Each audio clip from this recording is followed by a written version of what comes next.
Film एक गांव से शुरू होती है। चुनाव का दिन है लेकिन लोग वोट नहीं डाल रहे। भ्रष्ट नेताओं के डर से उन्होंने बाइकाट कर दिया है। तब पुलिस इंस्पेक्टर नारायण आता है और उन्हें एक आदमी की कहानी सुनाता है। थालापति वेतरी कोंडन। वेतरी पहले आईपीएस ऑफिसर था, अब जेल में बंद है। जेलर है श्रीकांत, एक सीधा साधा और ईमानदार आदमी।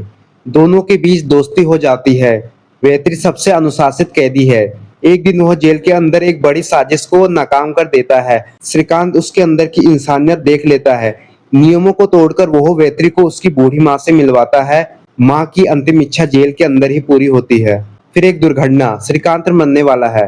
मरने से पहले वो अपनी बेटी विजय लक्ष्मी विजय की जिम्मेदारी वेतरी को सौंप देता है। कहता है, इसको मजबूत बनाओ, सेना में भेजो, मेरा सपना पूरा करो। विजय के माता पिता की अंतिम इच्छा यही थी। वेतरी जेल से बाहर आता है, विजय को अपना लेता है। अब वो उसका सितप्पा बन जाता है, प्यार करने वाला चाचा और रक्षक पिता। विजय को स्वीटी पाई बुलाता है, उसका साथ खेलता है और उसे ट्रेन करता है। लेकिन विजय के अंदर गहरा आघात है। बचपन में उसके एक बहुत भयानक हिंसा देखी। उसके वजह से पैनिक अटैक, डर और कमजोरी है। सेना का सपना दूर लगता है। यहाँ आती है कायल, एक मानसिक चिकित्सक। वेतरी से उसका प्यार हो जाता है।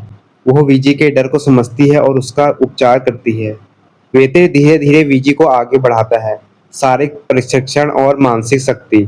विजय धीरे धीरे बदलती है। अब खलनायक आता है बॉबी देओल, अमशीष पुजारी, जिसे जॉन हिमलर भी कहते हैं। पहले एसपी था, अब अंतर्राष्ट्रीय अपराधी। अफ्रीका के एक काल्पनिक देश स्वासिना में उसने पूरा देश उजाड़ दिया था। अब भारत आया है। स्थानीय भ्रष्ट नेता रोजा रंगास्वामी के साथ मिलकर योजना बना रहा है। गैर कानूनी बंदूकों की तस्करी, धार्मिक हिंसा फैलना और लोकतांत्रिक व्यवस्था को तोड़ना। रोबोट आक्रमण, ड्रोन और बड़े पैमाने का अशांति। विजय गलती से एक जंगल में फंस जाती है। हिमलर उस पर नजर डालता है।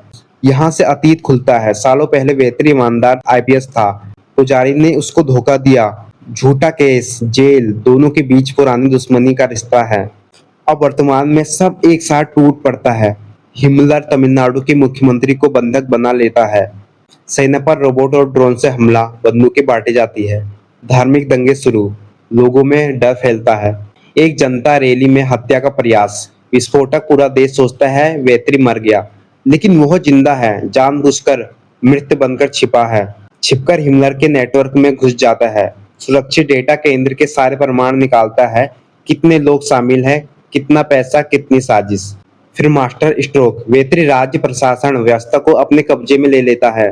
टेलीविजन, फोन, जनता की स्क्रीन, सब पर एक साथ प्रमाण लाइव दिखाता है। लोगों को सच दिखाता है।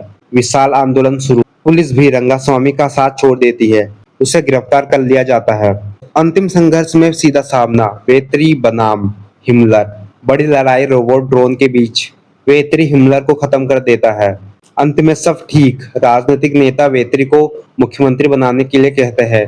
वो मना कर देता है। कहता है, असली नेता को कुर्सी की जरूरत नहीं, लोगों की सेवा बाहर से भी हो सकती है। वो वापस अपने काम पर लग जाता है।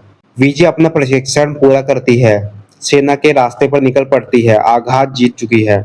यह है पूरी असली कहानी। जेल से शुरू, बेटी की जिम्मेदारी, आघात, प्यार, पुराना दुश्मन, देश को बचाने वाली लड़ाई और अंत में कुर्सी ठुकराकर लोगों के बीच वापस। अगर आपको ये कहानी पसंद है तो चैनल को सब्सक्राइब करना मत भूलना। और अगली कहानी किस मूवी पर लाओ कमेंट में जरूर बताना। और मिलते हैं एक नई धमाकेदार वीडियो में। और आपको थालापति की जननायकन आपने देखी है तो कैसे लगी कमेंट करके बताना। मिलते हैं एक नई वीडियो में, तब तक के लिए बाय बाय।